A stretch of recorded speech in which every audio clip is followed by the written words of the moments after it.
अस्सलामुअलैकुम वरहमतुल्लाहि वबरकातुहू। इत्तेहाद न्यूज़ में आप सभी का खैर मकदम है। आज का मौजू अहम मौजू है जिस पर तबसरा बहुत ज़रूरी है। सूद की नहुसत किस हद तक मुस्लिम माशरे में अंदर तक दाखिल हो चुकी है, इसका महज अंदाजा ही लगाया जा सकता है। आज जिस मौजू पर जिक्र हम कर रहे हैं उसकी शुरुआत तो गांधीनगर में 40 लाख रुपए लेकर भागने के बाद जिस तरह से वहां पर जो बर्तन मांजने वाली या फिर मजदूर पेशा खवातीन के सामने एक तरह का एक सवाल खड़ा हुआ है, तो आज उन्होंने एसीपी नारायण बर्मनी साहब से भी उन्होंने मुलाकात की। साबिक कारपोरेटर फहीम नाइकवाड़ी भी उस वक्त उनके साथ मौजूद थे। लेकिन ये सिर्फ इस पर ये गांधीनगर के हद तक मामला नहीं है, बल्कि अक्सर मुस्लिम मोहल्लों में ये वारा की नहुसत पहुंच चुकी है और काफी अरसे से इस पर तस्करा होता है। लेकिन इसके लिए कौन जिम्मेदार? क्या जमात जिम्मेदार नहीं है? क्या जमात के जिम्मेदारान जिम्मेदार नहीं है? आखिर ये लोग आते कहां से है, ये पैसा लाते कहां से है, और ये सूद की नहुसत को इस माशरे को मुलव्विस करने के पीछे क्या साजिश है, इस पर भी सोचना बहुत जरूरी है। मुस्लिम माशरे पर कितना भी अफसोस करे कम है। आप कहां कहां तक इस माशरे की पस्ती का जिक्र करेंगे? शायद ही कोई शोबा बचा हुआ होगा जिसमें मुस्लिम माशरे पस्ती की दलदल में धंसता ना जा रहा हो। अब रोजाना हालत तब्दील हो रही है। सियासी समाजी माशी हालात किस दिशा किस सिमत में जा रहे हैं, इस पर भी बारहा तबसरे किए जाते हैं। सवालात अक्सर पूछे जाते हैं कि आखिर मुसलमानों पर हालात क्यों आ रहे हैं, आखिर दीनी सियासी रहनुमा खामोश क्यों हैं? अगर सही कहा जाए तो सिर्फ अल्लाह की रहमत ही इस माशरे को बचा सकती है, क्योंकि कहीं पर कुछ तसल्ली बख्श नजर नहीं आ रहा। हर लम्हा हर वक्त मुखालिफ खबरों को सुन सुनकर अब दिलो जहन इस बात का आदी होता जा रहा। आज फिर मुस्लिम समाज की पस्ती का तस्करा इसलिए जरूरी है क्योंकि मुस्लिम समाज पूरी तारीख इस्लाम के जिल्लत के दौर से गुजर रही। क्या शान शौकत इस माशरे की, किस तरह दुनिया को अम्र बिल मारूफ की तलकीन की, कैसे हुकूमतें रही, शानदार तारीख से किताबों के औरात भरे पड़े हैं। अब जब हालात आ रहे हैं तो मुस्लिम समाज की हकीकत को भी समझना जरूरी है। महज कुछ वाक़ये बेलगाम शहर में देखे गए जिससे इतना यकीन हो जाता है कि मौजूदा हालात के लिए हम खुद भी जिम्मेदार हैं। मुस्लिम मोहल्लों में सूद की नहुसत किस इंतहा तक पहुंची हुई है, इसका तसव्वुर नहीं कर सकते। खैर, इस मौजू के लिए वारदात भी कुछ इस तरह वजह बनी। गांधीनगर के मदीना गली में फंड सोसाइटी के नाम से वही वारा कुछ लोग दाखिल होते हैं, फिर कुछ रुपये सिर्फ खवातीन को दिए जाते हैं। इस बात को जहन नशीन कर लेनी चाहिए कि सिर्फ खवातीन को दिए जाते हैं। फिर 2 साल के लिए 1 साल के लिए कुछ रुपए देने के बाद हफ्ते में कुछ दिन मुकर्रर किए जाते हैं, वसूली घरों तक पहुंचकर की जाती है। सूद को कमीशन का नाम दिया जाता है। लिहाजा आज कुछ खवातीनों ने एसीपी बर्मनी साहब से मुलाकात की और अपनी फरियाद को दर्ज किया। हासिल इत्तला के मुताबिक तकरीबन 40 लाख के करीब रुपये लेकर एक खातून जो जिम्मेदार थी गायब हो चुकी है। अब इस मामले के बाद मदीना गली के अक्सर घरों में मियाँ बीवी के झगड़े होने की खबर भी हासिल हुई। इसे महज एक वाक़ये के तौर पर न लिया जाए, क्योंकि साजिश को कहां तक अंजाम देने में दुश्मन कामयाब होता दिख रहा है, इसे समझना जरूरी है। गांधीनगर, जहां अक्सर मुसलमानों का गरीब तबका रिहाइश पजीर है, अक्सर मुसलमानों के इलाके नेगेटिव प्रोफाइल रहते हैं, जाहिर है बैंकों से लोन मिलना मुमकिन नहीं रहता। लिहाजा किसी तरह से अपनी जरूरत को पूरी करने की जद्दोजहद में गरीब तबका रहता है। सिर्फ आधार कार्ड की बुनियाद पर 50,000 से लाख रुपए तक सोसाइटी फंड के नाम से कर्ज दिया जाता है। फिर यही लोग हफ्ते में मुख्तलिफ गिरोहों का कर्ज की किश्त वसूलने जाते हैं। किसी के घर में या घर के छत पर तमाम मोहल्लों की खवातीन जमा होती है, और सिर्फ गांधीनगर ही नहीं बल्कि अक्सर मुस्लिम मोहल्लों में एक गैर मर्द दाखिल होकर अपनी स्कीम चलाते रहते हैं। इस तरह यह भी हासिल हुई है कि जब कर्ज अदा नहीं कर सकते तो रुपए वसूल करने के लिए दिगर रास्तों का भी इख्तियार किया जाता है। अब इसे क्या कहा जाए? घर के मर्दों की इजाजत के बगैर इस तरह खवातीन मामलात में मुलव्विस होना कैसे माशरे की निशानदेही करते हैं? ताज्जुब इस बात का भी होता है कि मुस्लिम समाज में सूद की नहुसत किस इंतहा तक दाखिल हो चुकी है। खासकर औरतों का इसमें मुलव्विस होना क्या पैगाम देता है? क्या माशरे पर अब किसी का भी कंट्रोल नहीं रहा? जमात के जिम्मेदारान या फिर घरों में मर्दों का भी नहीं रहा क्या? ऐसे सवाल भी उठना लाजिम हो जाता है। गली मोहल्ले की जमातों का फिर क्या किरदार रहा, क्या रोल रहा? मतलब मुस्लिम मोहल्लों में कोई गैर मर्द किसी स्कीम को लेकर दाखिल होता है और बरसों तक सूदी निजाम चलाया जाता है, जिसमें मोहल्ले की खवातीन कसरत से शरीक रहती है, और फिर कुछ हो जाता है तो सिवाय अफसोस, तस्करे, मुबासे, बहस के क्या कर पाते हैं?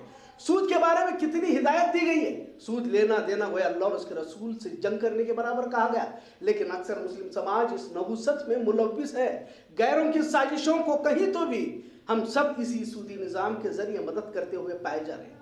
बड़े बड़े इदारे, तंजीम, यहाँ तक के दीनी मदारिस, मस्जिदों के अकाउंट बैंकों में है, जहां अकाउंट में लाखों रुपए रखे जाते हैं, जिसका सूद तो मुसलमान नहीं लेता, लेकिन वही पैसा बैंकों से बाहर जाता है और फिर हमारे खिलाफ इस्तेमाल हो जाता है। अब तो अकाउंट को सीज भी किया जा रहा है, तो लाखों करोड़ों रुपए हुकूमत के पास जाते हैं और फिर वहीं से फिरका परस्त तंजीमों को इमदाद की जाती है, ऐसा भी कहा जाता है। अब तो माशरा ऐसा बना हुआ है कि अगर किसी का बैंक अकाउंट नहीं है तो उसे हिकारत से देखा जाता है।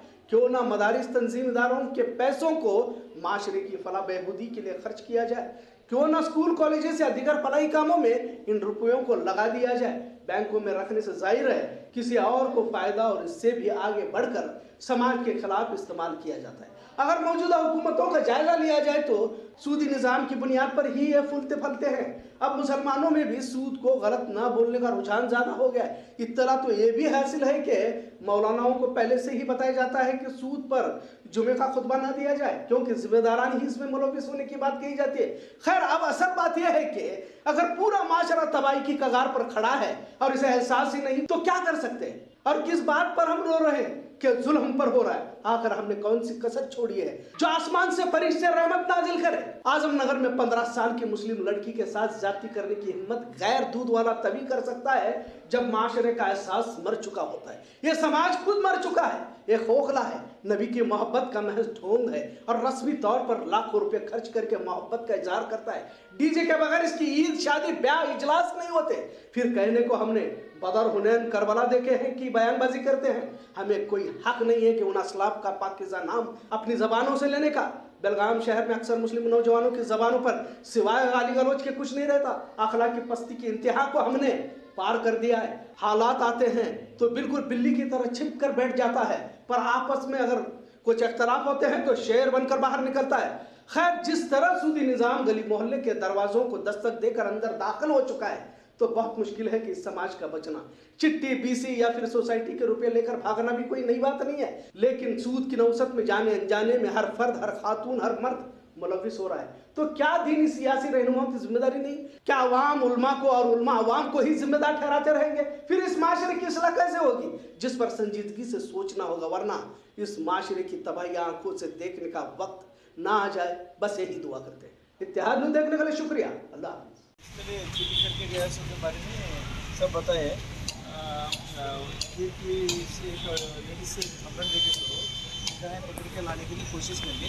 पकड़ के लाने के बाद जितने लोगों को है उनसे लोग कोशिश करेंगे। क्या है, इसी खेती बहुत कुछ चल रहा है। आप लोग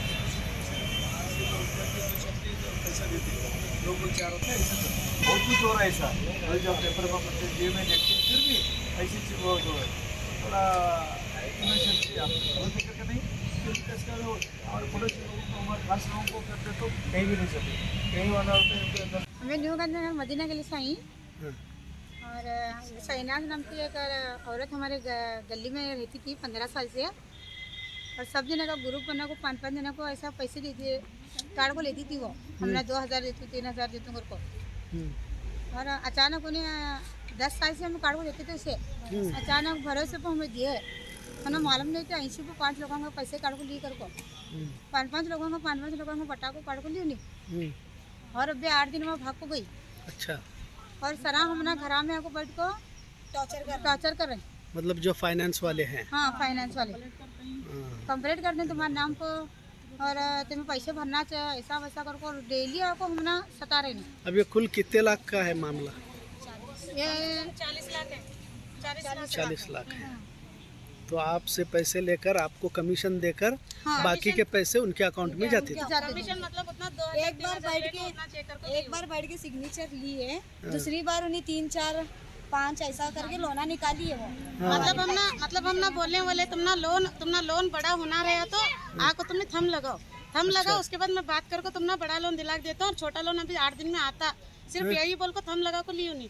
और जैसा हमें साइन रात को आको साइन कर पैसे दो अगर को बोल को आपे साइन कर को आपे पैसे लिए और सरा भी के साथ सेटिंग। हाँ, सरा हमने एक दिन भी नहीं पूछा कि आप तुम्हारे पैसे हत्या है कर को। अभी ये राज बाहर निकलने के बाद पता चला कि सरा एक दूसरे के उनकी सेटिंग है। अच्छा। तो अभी पता चला है हमारे। और थम दुकान हमारे लोगों को पैसे लेने वो और एक हमारे गांधीनगर में एक आदमी रहता है स्टेशनरी दुकान का, उसमें वहाँ जाकर हम लोग को उनके अकाउंट में पैसे जमा करता उन्हें।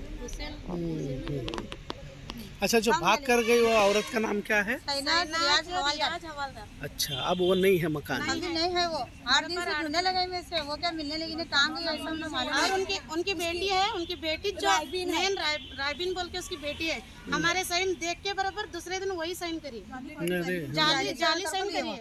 अस्सलाम वालेकुम रहमतुल्लाहि व बरकातुहू। आज जो हमारे लेडीज़ यहाँ पर मौजूद है न्यू गांधीनगर के, हम सब लोगों ने कल या परसों मेरे घर पर आए थे। वारा का जो लफड़ा है, इनके नाम पर जो दूसरी औरत पैसे निकाल कर फरार हो चुकी है, तो वारा के सर लोग इनके घर पर जाकर इन्हें हरासमेंट कर रहे हैं। इसलिए हम सब लोगों ने मेरे पास आने के बाद मैंने इनको साथ में लेकर बर्मनी साहब के ACP साहब के ऑफिस पर आकर एक नॉमिनल कंप्लेंट रखा है, क्योंकि हरासमेंट नहीं होना, क्यों कुछ भी हो सकता है। इसलिए औरतों का साथ कोई देने वाले, इनके खुद के शौहर भी इन पर नाराज़ है, क्योंकि तुम ये किसे पूछ कर करे, ऐसा करे। वो औरत इनको चीट कर चली गई है, ऐसा नहीं होना। इनके साथ कोई रहना चाहिए। इसलिए मैं अपने ज़ात से मैं खुद आकर इनका साथ दे रहा हूँ। इंशाल्लाह ये मामला जल्द से जल्द निपट जाएगा। बर्मनी साहब पर बड़ा भरोसा है, कर देंगे इंशाल्लाह।